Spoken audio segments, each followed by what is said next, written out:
In this bulletin, new cases announced. Possible hike of COVID-19 cases. And Fiji to get 250,000 jabs.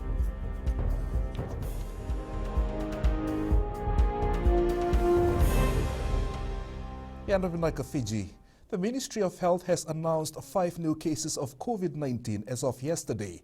Permanent Secretary for Health Dr. James Fong says the first two are close contacts of previously announced cases and were secured in quarantine facilities when they tested positive. He adds the third case is a former quarantine passenger who traveled from Papua New Guinea.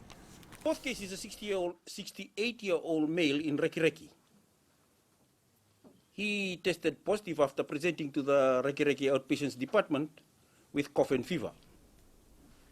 We are yet to establish any direct link between this case and existing cases.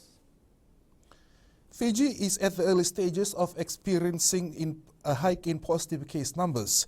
This was determined by the Health Ministry upon investigations into the recent cases announced yesterday. Dr. Fong says that strict lockdown measures will be determined today.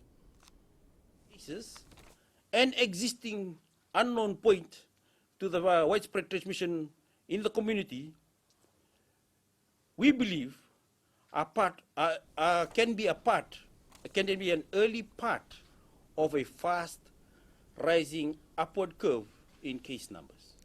The Health Ministry has announced the areas of interest in its effort to track anybody who could have come into contact with those who have so far tested positive of COVID-19. People who are present at these venues and times and have been contacted are to contact 158 and remain at home. The areas include FNU Nambua, Burger King Nakasi, Nandera Catholic Church, BSP Thompson Street Branch, FNPF Ellery Street, Keynes Geneve on Renwick Road, John Wesley School, Bug and Box opposite Super Bus Stand, Ito KFA's office Super HQ, Manova Kava, Pounding Shop, Nosori Nabua Agriculture Office, and Ra Provincial Office and Compound. The Health Ministry has completed the first round of screening in Cunningham and Rere, while 95% of Wainibula, Daumbati, Tadirua and Makoi have been screened. Dr. James Fong says over 100,000 Fijians have been screened on the mainland. About 144,747 people screened across Viti Levu and many more thousands to go. These screenings do work, especially at identifying high-risk contagious cases of COVID-19. But just because you've been screened doesn't mean you are clear to flaunt any of our restrictions. One of our closest allies, New Zealand, will be supplying 250,000 doses of the AstraZeneca vaccine to Fiji. Fiji has accepted this offer, which will come from New Zealand's domestic vaccine portfolio. New Zealand Associate Minister of Health and Foreign Affairs, Aupito William Sio, and Fijian counterpart Iframe Wanganembete say they are working together to support Fiji with access to safe and effective COVID-19 vaccines at the earliest opportunity. Both ministers stressed that there are still a number of steps to work through before the vaccine can be delivered, as it still has to be approved by the MedSafe before it can be used in New Zealand and donated to Fiji. The ministers met virtually last week to discuss New Zealand's offer, which also includes $2 million of official development assistance to support Fiji's vaccine rollout. A day after the Ministry for Health laid stringent rules for movement across containment zones, people have been lining at the ministry headquarters seeking permits.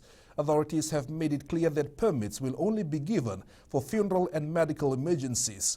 Apenisa Wangerandowo reports. We've given enough time for everybody to move into their homes. A Suva businessman says he needs a pass to get his drivers back to Suva tonight. Truck coming from Lambasa. It's on the way on Westerland. So by 11 o'clock, they'll be getting off at Natovi. So my drivers will be holed up at Longani checkpoint. So I need the pass urgently to take it there so that the drivers can bring the truck across to Suva. We are also strengthening movement restrictions between containment areas. Everyone has had ample time to return to where they reside.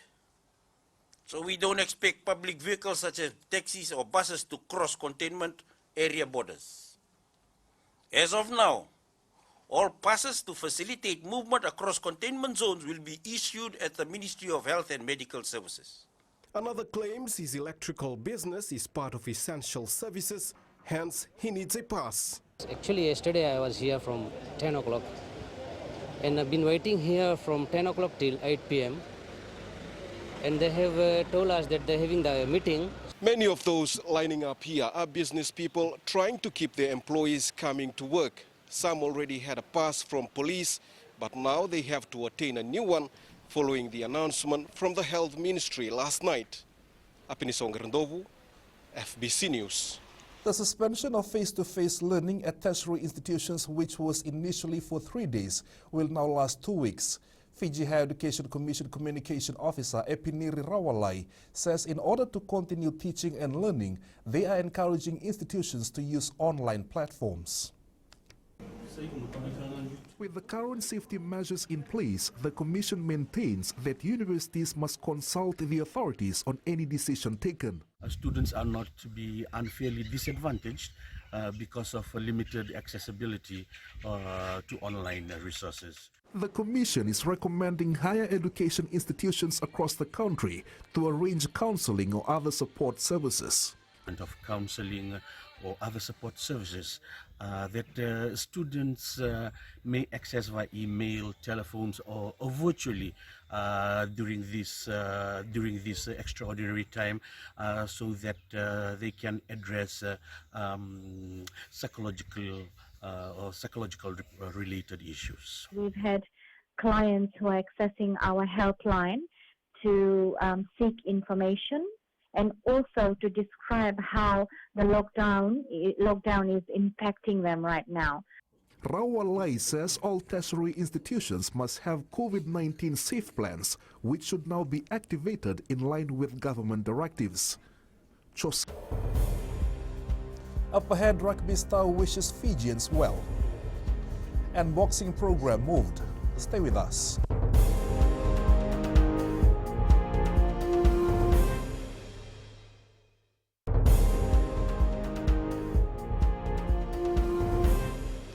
Welcome back. Well, there's some uncertainty with the current COVID-19 situation unfolding here.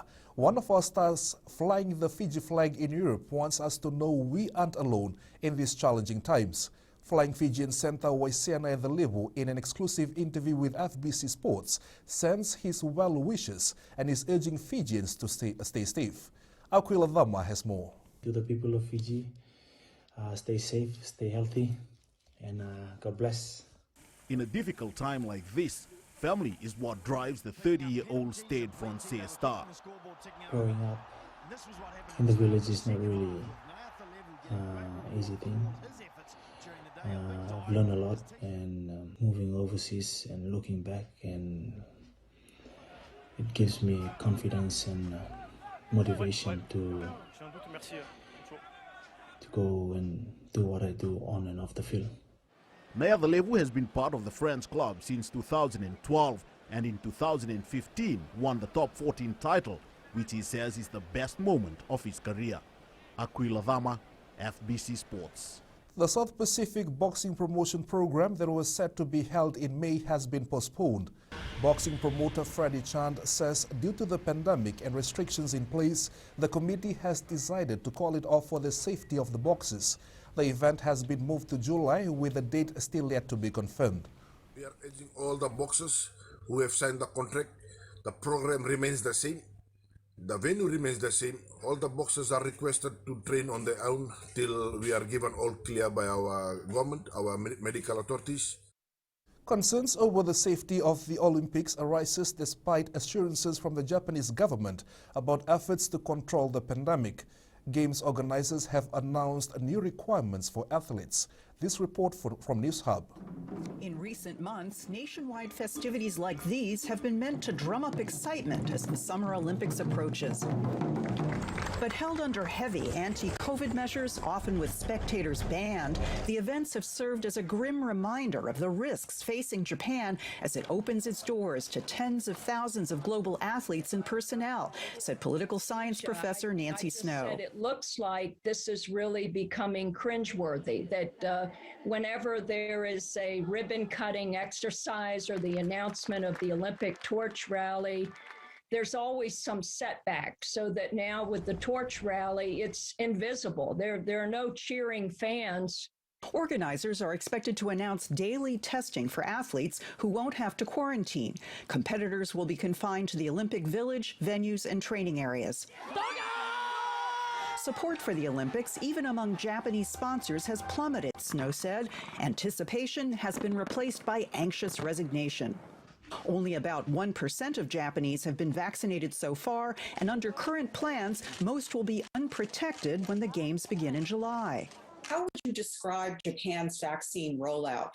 Quite abysmal right now. The country is not going to be really vaccine ready for the Olympics in July. There is a sense of things are not really under control yet. With COVID still raging around the world, countries could start dropping out of the Olympics, forcing another postponement or even cancellation. If that happens, it's fair to say most Japanese would not be disappointed.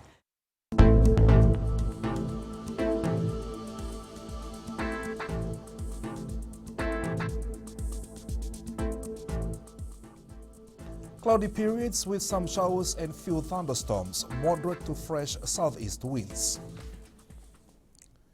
That's FBC Morning News. Join us at 7 p.m. for our major bulletin. For news you can trust, get the facts from FBC's TV, radio, and digital news at fbcnews.com.fj. Take care and good morning.